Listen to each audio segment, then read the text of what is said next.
যুক্তরাষ্ট্রের new jersey অঙ্গরাজ্যে তুষার ঝড়ের কারণে জনজীবন অচল হয়ে পড়েছে। নিউ জার্সি থেকে সুব্রত চৌধুরীর রিপোর্ট। উইন্টার স্টর্ম ফার্ন নামে পরিচিত এই শীতকালীন ঝড়ে বিপর্যস্ত নিউ জার্সি স্টেট। উত্তর মেরু থেকে সরাসরি বয়ে আসা এই তুষার ঝড়ের প্রকোপে ঘর বন্দি অধিকাংশ মানুষ।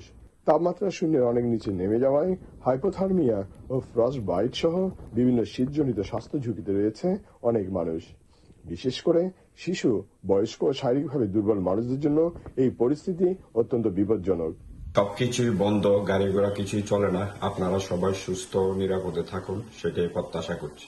প্রচন্ড তুষারপাতের সঙ্গে আর কাঁপানো ঠান্ডা বাতাস, এই দুর্যোগময় অবস্থায় সবাই নিরাপদে থাকুক। প্রচন্ড তুষারপাতের সঙ্গে বয়ে গেছে হাড় কাঁপানো ঠান্ডা বাতাস। বরফের পুরী চাদরে ডুবে যায় রাস্তাঘাট।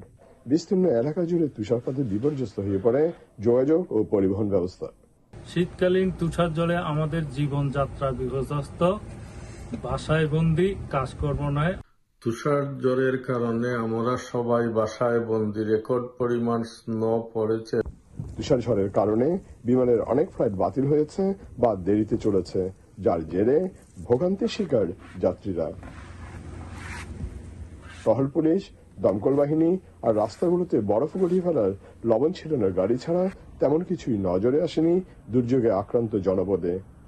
Atlantic city mayor Martin smart শুরু থেকেই পরিস্থিতির উপর সার্বক্ষণিক নজর রেখেছিলেন এবং পাবলিক ওয়ার্কসের লোকজনের কাজকর্ম নিবিড়ভাবে তদারক করেন। তুষার ঝড়ের সময় প্রবাসীরা প্রয়োজন ছাড়া ঘর থেকে বের হননি। তুষার ঝড় থামার পর বাড়ির চারপাশের স্তূপিত তুষার পরিষ্কারে শহরগুলোর বাসিন্দারা ব্যস্ত হয়ে পড়েন।